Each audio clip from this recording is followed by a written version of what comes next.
جس طرح اس کائنات میں اللہ تبارک و تعالی نے اپنے نیک بندوں کی شروعات فرمائی. آج پہلا دن ہے، آج میلاد مصطفیٰ کا ذکر ہے، اور اس کے بعد پھر حضور سرور کائنات صلی اللہ تعالی علیہ وسلم، حضور کے خلفائے راشدین، پھر حضرت سیدنا امام حسن، پھر حضرت فاطمہ زہرا، اور پھر شہدائے کربلا کی شہادت اور وفات اور ان کے دنیا سے رحلت کا ذکر ہوگا. چونکہ میرا طریقہ کار وہی ہے جو بزرگوں سے میں نے سیکھا، تو میرے بیان کا بہت بڑا حصہ اس بات پر مشتمل ہوتا ہے کہ اللہ کے نبی سرور کائنات صلی اللہ تعالی علیہ وسلم کا وصال کس طرح ہوا.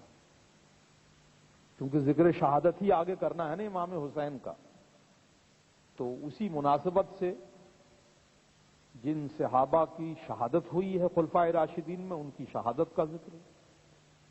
جن کی شہادت نہیں ہوئی لیکن جو دنیا سے عام طریقے پر کل نفس ذائقۃ الموت کے قانون کے مطابق رخصت ہوئے، ان کی موت کا ذکر جو ہے وہ تفصیل سے میں سناتا ہوں.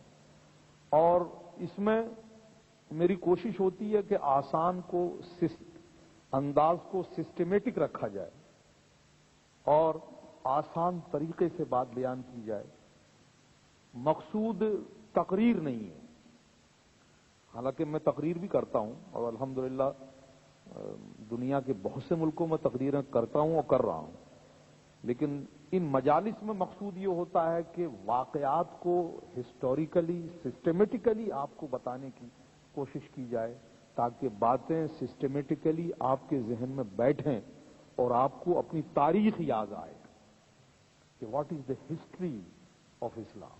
یہ اصل میں اس میں اپروچ کی یہ صورتحال ہے اور یہی بزرگوں سے میں نے سیکھا ہے. تو اس وقت انشاءاللہ تبارک و تعالی ہم حضور سرور کائنات فخر موجودات تاجدار انبیاء جناب محمد رسول اللہ صلی اللہ تعالی علیہ وسلم کا ذکر ولادت سنیں گے. کائنات کی ابتدا اسی سے ہوئی ہے. سب سے پہلے جو چیز پیدا کی گئی ہے وہ نور مصطفیٰ ہے. تو ہم بات یہیں سے شروع کرتے ہیں. قرآن کریم کی جو مشہور آیت کریمہ ابھی آپ کے سامنے میں نے پڑھی ہے، قد جاءکم من اللہ نور و کتاب مبین.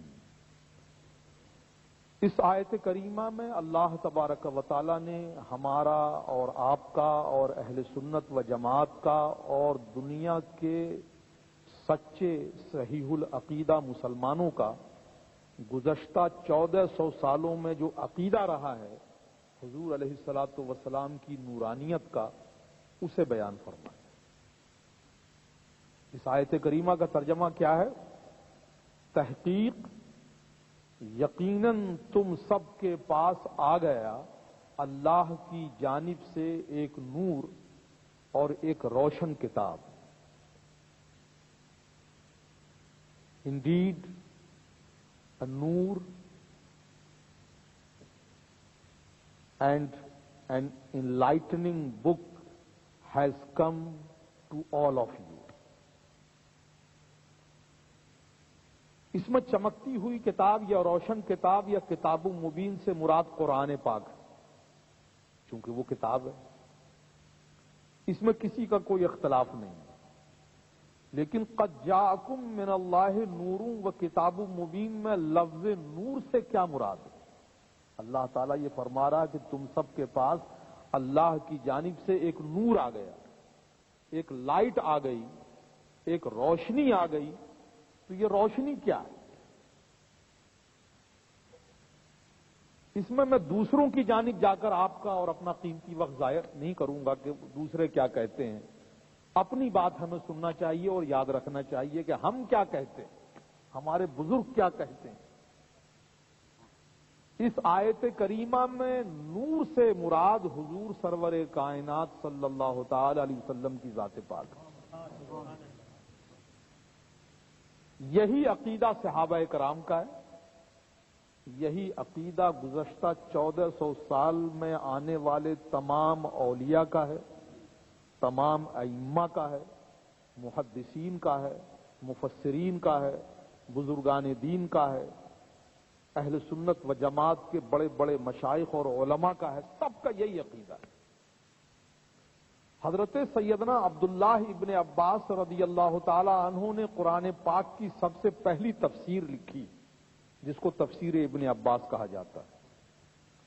اس میں انہوں نے نور کا مطلب یہی بتایا ہے کہ یہاں نور سے مراد حضور صلی اللہ تعالی علیہ وسلم کی ذات ہے۔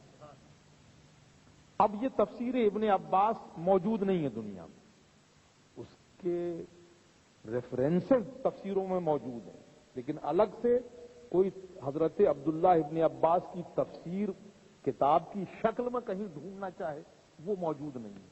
لیکن 1000 سال پہلے، 500 سال پہلے، 800 سال پہلے اس تفسیر کو دیکھنے والے، اس تفسیر سے فائدہ حاصل کرنے والے، اس تفسیر کا ریفرنس دینے والے ہزاروں علماء موجود۔